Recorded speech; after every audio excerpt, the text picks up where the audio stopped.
With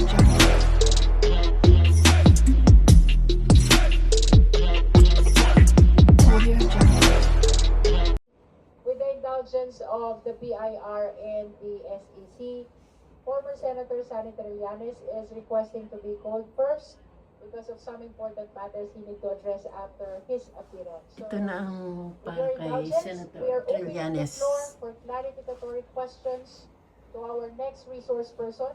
But before I recognize the justice members, may I direct the committee secretary to call the respondent vice president again. May we know if the respondent, Vice President Sara Z. Duterte, is present today? The respondent is not present. Let it be placed on our record that the COMSEC called the respondent vice president in order that the committee may provide her the opportunity to present her evidence or to raise clarificatory questions or even to present counter evidence through the justice members. That is for the record. Now we recognize the Honorable Laila De Lima. Thank you, Madam Chair. Dear colleagues, good afternoon. Madam Chair, may I ask clarificatory questions from former Senator Antonio Trillanes? You may proceed, Honorable De Lima. Senator Trillanes, good afternoon. Good afternoon. Nandito po kayo dahil sa subpoena na inisyu sa inyo. Tama po ba? Yes, Your Honor. At kayo po ay magbibigay ng testimonya tungkol sa unexplained wealth, unexplained or ill-gotten wealth ng respondent, Vice President Sara Duterte. Tama po ba? Yes, Your Honor. Meron po kayong dalang affidavit? Meron po, Your Honor. Pwede po bang i-produce ninyo? Nandiyan na po. May we direct the committee secretary to kindly approach former Senator Sani Trillanes? Nagbigay na po kami ng kopya ng notarized sinumpaang salaysay sa inyong committee secretary before the start of the meeting. With that, we know the manifestation of the Honorable Trillanes. Thank you. Senator Trillanes, yung affidavit niyo po, sinumpaang salaysay, consisting of 11 pages. Di ba ba?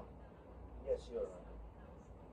At meron din mga dokumento po kayong inilakip sa inyong affidavit upang patunayan ang statement ninyo dito. So meron po kayong mga annexes dito sa sinumpaang salaysay, Annex A to Annex Q. Tama po ba? Yes, Your Honor. Dala nyo rin po ba yung mga annexes na yon? Opo, Your Honor. Kasama po sa na-submit sa committee secretary. Your Honor. We know as well the manifestation of the Honorable Trillanes with respect to the submission of all the attachments. Senator Trillanes, ano po bang balak ninyo? Gusto niyo bang basahin ang affidavit niyo? Kung maaari po, para mas dire-diretso po sana, Your Honor. Madam Chair, can we ask the former senator to read his 11-page affidavit for the committee and for the public? At pwede po i-flash din yung kanyang affidavit sa screen para nasusundan po ng mga nanonood. We direct the committee secretary to flash a copy of the sinumpaang salaysay of former Senator Sani Trillanes. We likewise direct our resource person to read his sinumpaang salaysay. You're recognized, Honorable Trillanes. Salamat po.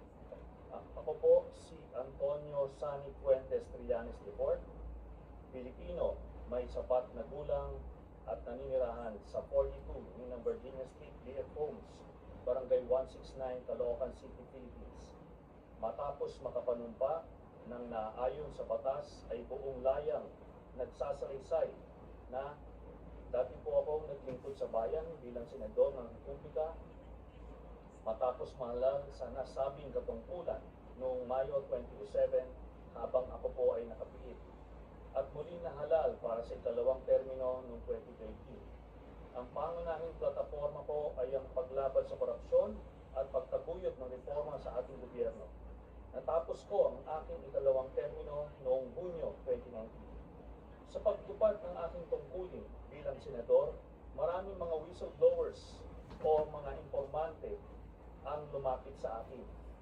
Ang ilan sa kanila ay nagbigay ng mahalaga at kritikal na impormasyon tungkol sa iba't ibang issue may kaugnayan sa pambansang interes na nagamit ko sa aking trabaho bilang mambabatas sa pag-imbestiga at sa pagpatuloy ng aking advokasya para labanan ang korupsyon at maitaguyod ang reforma sa gobyerno. Noong buwan ng Abril 2016, sa panahon ng aking ikalawang termino bilang senador, ang aking opisina ay nakatanggap ng tawag mula sa isang tao na nagsabi na siya ay may hawak ng mahalagang impormasyon hindi umano sa mga lihim na bank accounts na nagpapakita ng mga natatago at nakaw na yaman ng nooy kandidato sa pagkapangulo na si Mayor Rodrigo Digong Duterte at ng kanyang pamilya na di umano ay hindi din niya diniklara sa kanyang Statements of Assets, Liabilities, and Net Worth o SALN. Matapos ang paunang usapan sa telepono upang makumpirma ang kahalagahan ng impormasyon kanyang tinutukoy, sumang-ayon ako makipag-meeting sa nasabing tao. Ang aming meeting ay naganap noong 21 ng Abril 2016, bandang alas 8 ng gabi, sa opisina ng Samahan Magdalo sa Quezon City. Nagpakilala ang nasabing tao bilang si Ginoong Joseph de Mesa. Ayon sa kanya, dati siyang masugid na taga-suporta ni noong Mayor Rodrigo Duterte. Sinabi ni Ginoong de Mesa na nagpasya siyang bawiin ang kanyang suporta para kay Mayor Duterte nang makakita siya ng mga dokumentong nagpapakita na si Rodrigo Duterte kasama ang kanyang anak na si Sara Duterte ay nagmamay-ari ng mga bank accounts kung saan bilyong-bilyong piso ang naideposito o dumaloy sa loob ng ilang taon. Sinabi ni Ginoong de Mesa na nakuha niya ang mga dokumentong ito mula sa isang malapit na kamag-anak niya na nagtatrabaho sa isang ahensyang may kinalaman sa investigasyon ng mga nakaw na yaman ng mga opisyal ng gobyerno.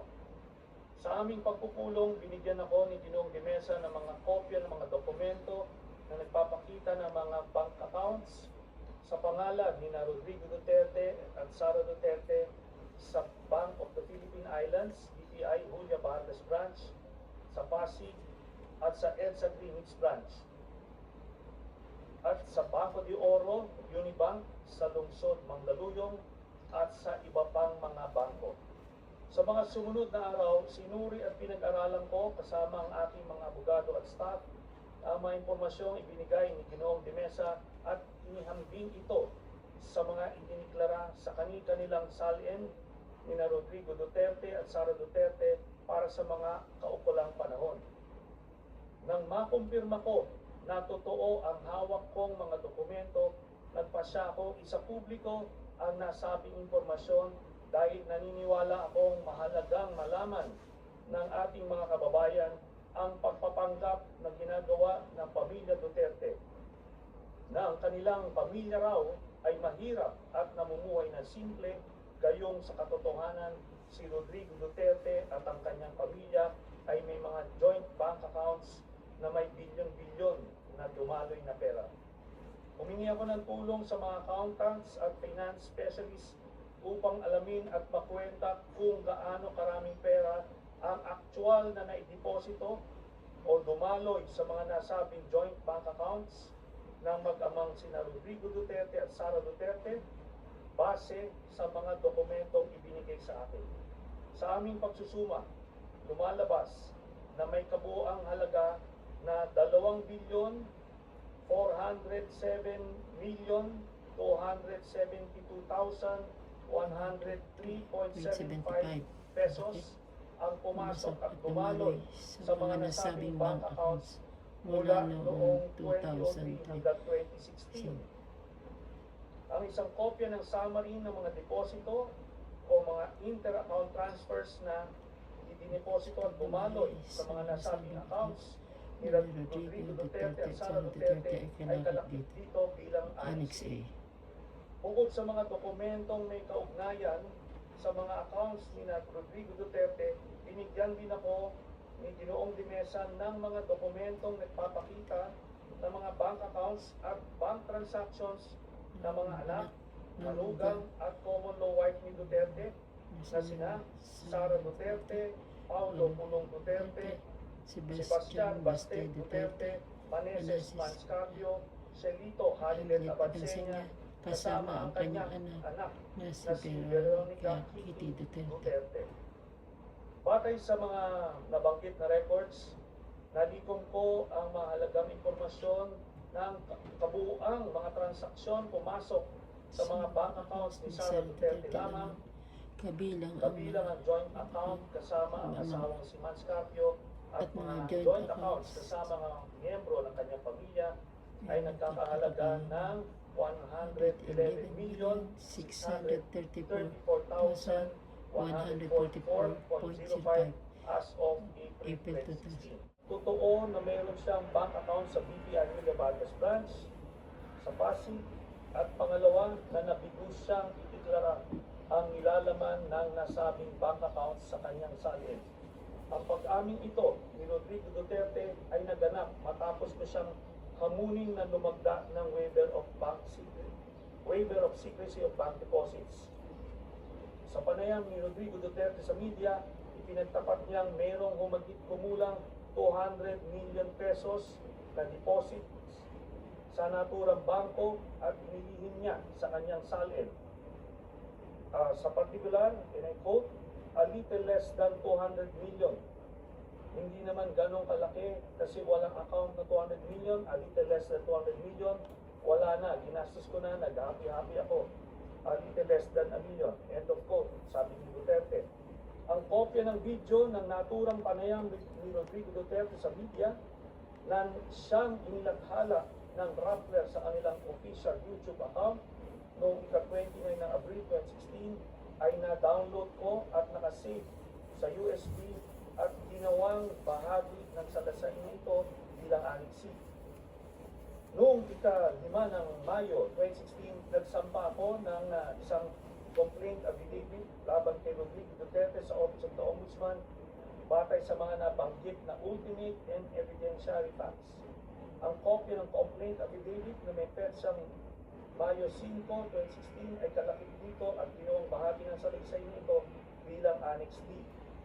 Noong 2017, sa panahon ng panunungkulan ni Rodrigo Duterte, matapos suriin ang aking reklamo, iniulat ni Overall Deputy Ombudsman Melchor Arthur Carandang na mayroong sapat na batayan upang ituloy ang investigasyon hinggil sa malalaking bank deposits ni Rodrigo Duterte at ang kanyang mga anak at common law wife na si Hanilet Abinsenya, kabilang na rin si Sara Duterte.